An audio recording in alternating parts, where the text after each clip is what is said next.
आकाशवाणी मध्य प्रदेश से प्रस्तुत हैं प्रादेशिक समाचार।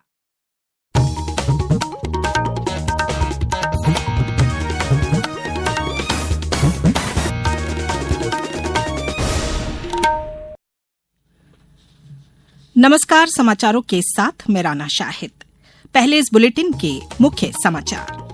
प्रधानमंत्री ने घाना की संसद को किया संबोधित, कहा भारत का लोकतंत्र जितना मजबूत होगा दुनिया को उतना ही सशक्त बनाएगा।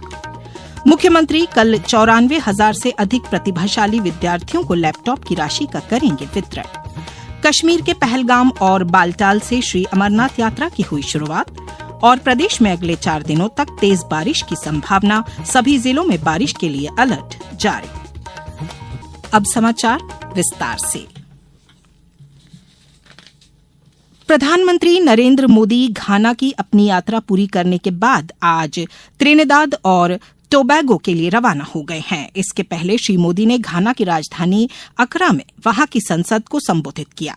उन्होंने कहा कि इस सम्मानित सदन को संबोधित करते हुए उन्हें बहुत गर्व का अनुभव हो रहा है। श्री मोदी ने कहा कि घाना की यात्रा उनके लिए सौभाग्य की बात है। उन्होंने कहा कि यह एक ऐसी भूमि है जो लोकतंत्र की भावना को प्रसारित करती है। प्रधानमंत्री मोदी ने कहा कि दुनिया के सबसे बड़े लोकतंत्र के प्रतिनिधि के रूप में वह अपने साथ 140 करोड़ भारतीयों की भावना और शुभकामनाएं लेकर आए हैं। भारत का लोकतंत्र आशा की किरण बना हुआ है। उसी प्रकार भारत की विकास यात्रा ग्लोबल ग्रोथ को गति देने वाली, विश्व का सबसे बड़ा लोकतंत्र एक ऐसा स्तंभ है जो जितना मजबूत होगा दुनिया को उतना ही सशक्त बनाएगा, वैश्विक स्थिरता बढ़ाने में योगदान करेगा। मुख्यमंत्री डॉक्टर मोहन यादव कल भोपाल के कुशाभाऊ ठाकरे कन्वेंशन सेंटर में प्रतिभाशाली विद्यार्थी प्रोत्साहन योजना में लैपटॉप वितरित करेंगे। स्कूल शिक्षा विभाग की प्रतिभाशाली विद्यार्थी प्रोत्साहन योजना में मध्यप्रदेश माध्यमिक शिक्षा मंडल की 12वीं बोर्ड परीक्षा में 75% अथवा उससे अधिक अंक अर्जित करने वाले प्रति विद्यार्थी को 25,000 रूपये की राशि लैपटॉप क्रय करने के लिए उनके बैंक खाते में अंतरित करेंगे।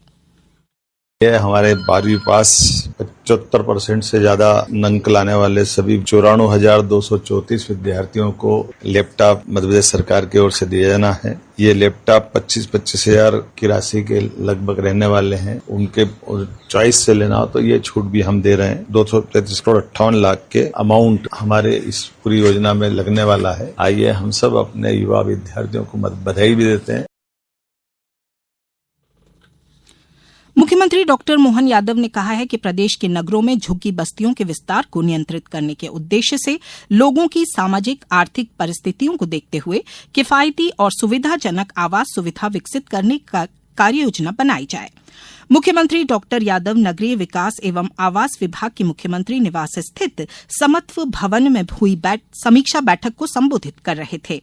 उन्होंने कहा कि नगरीय क्षेत्र में पर्यावरण की बेहतरी के लिए उद्यानों को विकसित करना और विकास प्राधिकरण, हाउसिंग बोर्ड सहित सभी आवासीय परियोजनाओं में पौधरोपण को प्रोत्साहित करना आवश्यक है। मुख्यमंत्री डॉक्टर यादव ने कहा कि भोपाल के बड़े तालाब के आसपास अवैध निर्माण का सर्वेक्षण करवाकर उन पर कार्रवाई के लिए अभियान चलाया जाए। प्रदेश की पिछड़े वर्ग की जातियों को केंद्र की सूची में शामिल करने कल VIP state guest house Lalghati Bhopal के सभागार में जन सुनवाई होगी। राष्ट्रीय पिछड़ा वर्ग आयोग के अध्यक्ष हंसराज गंगाराम अहीर, सदस्य भुवन भूषण कमल जनसुनवाई करेंगे। इस अवसर पर राज्य पिछड़ा वर्ग आयोग के अध्यक्ष डॉक्टर रामकृष्ण कुसमारिया एवं सदस्य सीताराम यादव उपस्थित रहेंगे। महिला एवं बाल विकास विभाग द्वारा आंगनवाड़ी कार्यकर्ता एवं आंगनवाड़ी सहायिका के रिक्त पदों की पूर्ति के लिए ऑनलाइन आवेदन प्रक्रिया जारी है। विभाग द्वारा 19 जून को जारी विज्ञापन के तहत कुल 19,504 पदों पर भर्ती प्रक्रिया चल रही है, जिसमें अब तक 2,70,000 से अधिक आवेदन प्राप्त हो चुके हैं। भर्ती प्रक्रिया में 10 संभागों से आंगनवाड़ी कार्यकर्ता के लिए 55,730 और आंगनवाड़ी सहायिका के लिए 2,14,422 आवेदन प्राप्त हुए हैं। आवेदन प्रक्रिया की अंतिम तिथि 4 जुलाई निर्धारित की गई है, जबकि भरे गए आवेदन में सुधार की अंतिम तिथि 7 जुलाई है। अब समाचारों में वक्त है एक ब्रेक का। ये समाचार आप आकाशवाणी मध्य प्रदेश से सुन रहे हैं। ये समाचार बुलेटिन YouTube पर Madhya Pradesh news All India Radio channel पर और Facebook साथ ही X प्लेटफॉर्म पर AIR न्यूज भोपाल पर सुने जा सकते हैं। इसके अलावा आप हमारी वेबसाइट newsonair.gov.in पर अथवा न्यूज ऑन AIR ऐप पर भी समाचार सुन सकते हैं। ब्रेक के बाद समाचारों में एक बार फिर आपका स्वागत है। श्री अमरनाथ जी की 38 दिनों की वार्षिक यात्रा आज सुबह दोनों मार्गों पहलगाम और गांदरबल जिले के बालताल से शुरू हो गई। प्रशासन ने आज तड़के यात्रियों को पवित्र गुफा के लिए दोनों मार्गों से जाने की अनुमति दी। इससे पहले उपराज्यपाल मनोज सिन्हा ने कल सुबह जम्मू के भगवती नगर आधार शिविर से श्री अमरनाथ जी की पवित्र गुफा जाने के लिए श्रद्धालुओं के पहले जत्थे को हरी झंडी दिखाकर रवाना किया था। मुख्यमंत्री डॉ मोहन यादव ने सनातन संस्कृति की अमूल्य धरोहर श्री अमरनाथ यात्रा के शुभारंभ पर श्रद्धालुओं को शुभकामनाएं दी। केंद्रीय संचार मंत्री ज्योतिरादित्य सिंधिया ने कहा है कि इंडिया पोस्ट में बड़ा तकनीकी बदलाव हो रहा है। आकाशवाणी समाचार के साथ विशेष भेंट में श्री सिंधिया ने कहा कि इस संगठन में पहली बार प्रमुख प्रौद्योगिकी अधिकारी नियुक्त किया गया है। उन्होंने कहा कि यह अधिकारी इंडिया पोस्ट में नवाचार तथा उन्नत तकनीकी उपायों पर काम करेगा।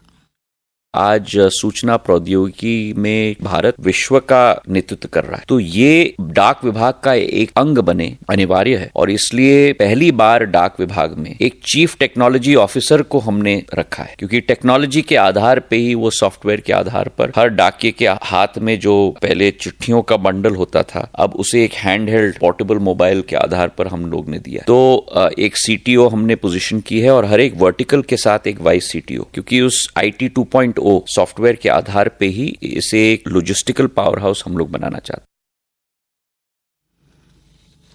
श्री सिंधिया के साथ पूरा साक्षात्कार आज रात 9:30 बजे आकाशवाणी भोपाल से प्रसारित किया जाएगा। प्रदेश में बारिश का सिलसिला जारी है। मौसम विभाग ने अगले 4 दिन तक पूरे प्रदेश में तेज बारिश होने की संभावना जताई है। मौसम विभाग ने डिंडौरी, कटनी, सिवनी, मंडला और बालाघाट जिलों के लिए आज और कल बारिश का ऑरेंज अलर्ट जारी किया है। इसके अलावा सभी जिलों में भारी बारिश का येलो अलर्ट जारी किया गया है। इसी बीच कल शहडोल, उमरिया, रतलाम जिलों में भारी बारिश दर्ज की गई। आज सुबह से उमरिया, मऊगंज में बारिश हो रही है। मंडला की बिछिया इलाके में बाढ़ के हालात बन गए हैं। वहीं शिवपुरी के कोलारस में कई गांवों में पानी घरों में आ गया है। अब कुछ समाचार संक्षेप में। मध्य प्रदेश विधानसभा के अध्यक्ष नरेंद्र सिंह तोमर ने श्योपुर जिले के नागदा स्थित मेडिकल कॉलेज के निरीक्षण के दौरान कहा कि इसी सत्र से नवनिर्मित मेडिकल कॉलेज के शुरू कराने के प्रयास किए जाएंगे। मध्य प्रदेश जन अभियान परिषद का स्थापना दिवस कल संपूर्ण प्रदेश के जिला मुख्यालयों पर मनाया जाएगा। मुख्य आयोजन परिषद के राज्य कार्यकाल श्यामला हिल्स भोपाल पर होगा। धार जिले में पंचायत उपनिर्वाचन के लिए मतदान 22 जुलाई को होगा। इस संबंध में राज्य निर्वाचन आयोग द्वारा पंचायत उपनिर्वाचन वर्ष 2025 के लिए निर्वाचन कार्यक्रम घोषित कर दिया गया है। देवास जिले के युवाओं को निजी संस्थाओं में रोजगार उपलब्ध कराने के लिए संयुक्त युवा संगम का आयोजन ITI कन्नौद में किया गया। युवा संगम में 10 निजी संस्थाओं ने भाग लेकर 146 आवेदकों का प्राथमिक चयन किया गया है। भोपाल में विधायक रामेश्वर शर्मा ने आज सागर मल्टी स्पेशलिटी हॉस्पिटल भोपाल में एडवांस्ड कीमोथेरेपी सेंटर का शुभारंभ किया। यह आधुनिक चिकित्सा सुविधा कैंसर जैसी गंभीर बीमारी से जूझ रहे मरीजों को बेहतरीन उपचार, संवेदनशील देखभाल प्रदान करेगी। मध्य प्रदेश वन विभाग की स्टेट टाइगर फोर्स ने अंतर्राष्ट्रीय बाघ तस्कर ताशी शेरपा को सजा दिलाने की उत्कृष्ट कार्रवाई की है, जिसके लिए इंटरपोल मुख्यालय लियोन, फ्रांस ने बधाई पत्र प्रेषित कर प्रशंसा की है। स्टेट टाइगर फोर्स की विवेचना एवं न्यायालय में रखे ठोस पक्ष के आधार पर आरोपी शेरपा को 5 वर्ष की सजा सुनाई गई है। भोपाल जनजातीय लोक कला एवं बोली विकास अकादमी की ओर से गोंड चित्रकला के जनक स्वर्गीय जनगढ़ सिंह श्याम की 24वीं पुण्यतिथि के अवसर पर आज मध्य प्रदेश जनजातीय संग्रहालय में संस्मरण कार्यक्रम का आयोजन किया गया। इस बुलेटिन में बस इतना ही। अगला बुलेटिन सुबह 7:10 पर। नमस्कार।